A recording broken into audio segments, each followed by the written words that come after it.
radio show. I'm Laurie, Fitz, your host, and we have been having radio theater. We've been having some history discussion, and we're talking about a great play that's called Revolt of the Beavers, a 1937 Federal Theater Project production.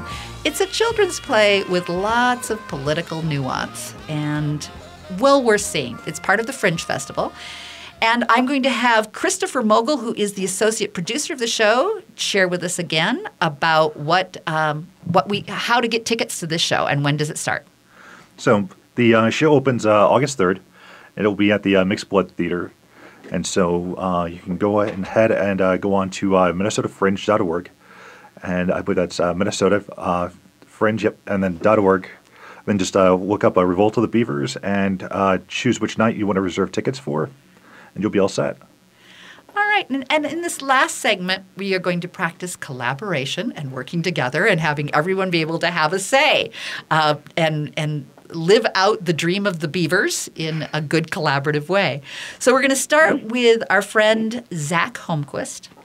Tell me about the play in terms of what it means most to you and why you think our audience needs to think about and typing in to get tickets to come see the show.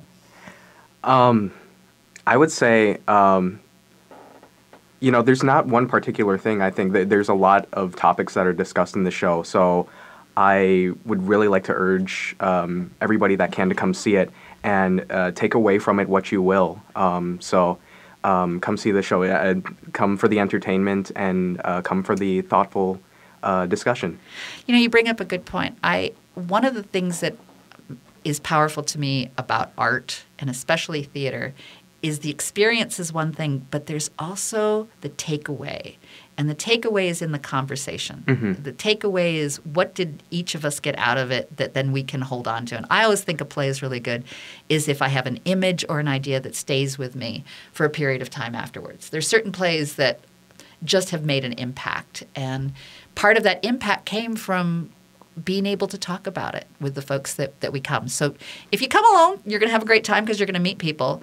But think about bringing folks to the show that you can go out afterwards and talk about it and what's the relevance and what are the things that you can do in our country today to be part of a resistance, I think is a good underlying theme.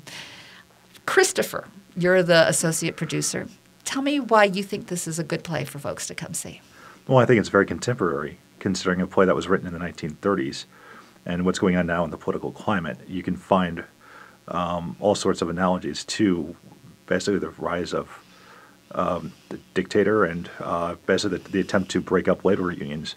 Right now, there was the one act that was passed about a few weeks ago. The Supreme Court decision, the yes. Janus decision. Yeah. Yes. Yes, exactly. So just with what's going on with trying to break up labor unions, with just the political climate both here and abroad, this play continues to be relevant no matter which decade it's presented in. We were talking a little bit earlier about how art can play a role. Oh, yes. And talking about here and abroad, a big shout out to Baby Trump. Yes. What an incredible artistic creation.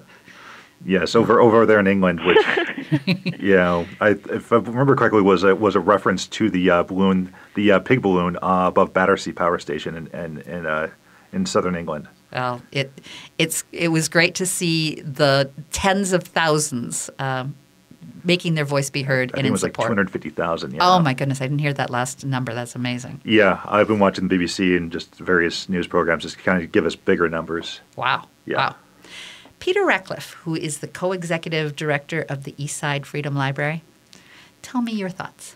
Well, at the Eastside Freedom Library, we believe that there's always an ongoing conversation between the past and the present, and the conversation keeps changing based on our experiences in the present.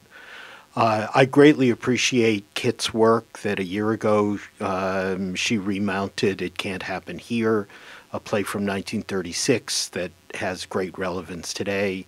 Now it's Revolt of the Beavers, another play that has great relevance, as other people have already said. This is a way to enter that conversation between the past and the present. It's a way to use art to foster and fuel that conversation, inform that conversation. It's a way of recognizing, as Shannon has suggested, that labor issues are very real today in the theater community.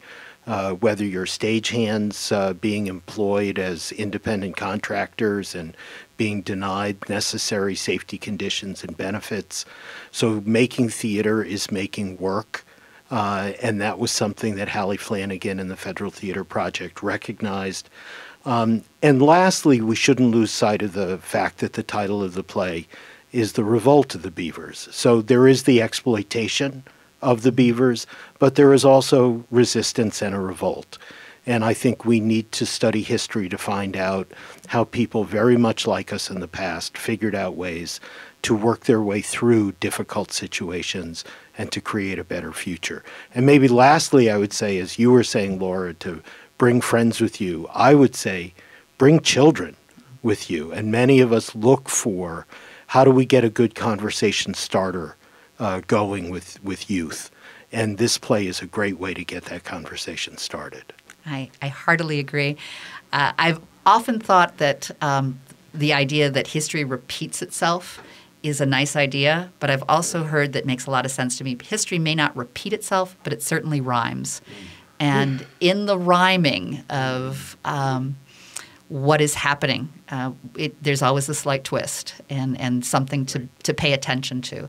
And I heartily agree about how do we get young people excited? And I'm excited that this show not only supports the ACLU with 30% going to the proceeds, but it also encourages registration of voters. And I think there's a big push that we all are making to get young people engaged in voting. And I think even in that side that we read about 9 years, we're going to be taking care of the, well, those 9 at 18, we want folks to be registered to vote and make their voice heard. Mm-hmm. Shannon. Right. And Shannon, Twohy, who is the director of the show. Yes, well, just in bouncing off of that, I think it's the importance of accessibility. So this show is accessible to young people, to old people. It's accessible. We're going to have audio description. We're going to have ASL interpreters.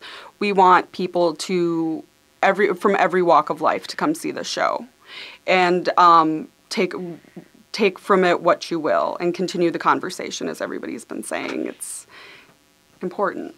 Kit, we have 1 minute. I just want to have you be able to share in that short 1 minute. Everything everybody said. The collaborative aspect especially. To follow, so I think everybody said it very, very well.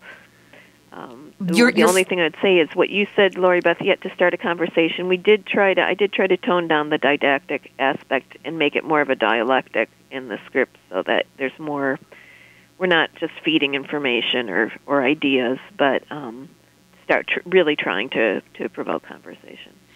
And I just want you to make mention a little bit about that sense of collaboration. I know that's very much part of your heart. Who, me? Yes. Yeah, well, I just love bringing really talented, energetic people together and seeing what happens. Well, I want to invite our audience to come see what happens as well. Again, we'll say one more time how to get the tickets through the Fringe.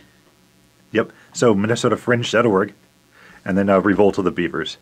And it will be playing for 5 performances. The Fringe is a great, amazing theater happening here in the Twin Cities. And if you've been to it, you know. And if you haven't, go to the Fringe.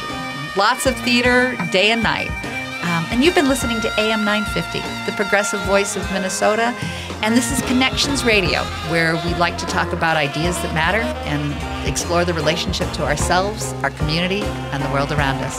Have a great day. We'll look forward to seeing you next week as part of Connections.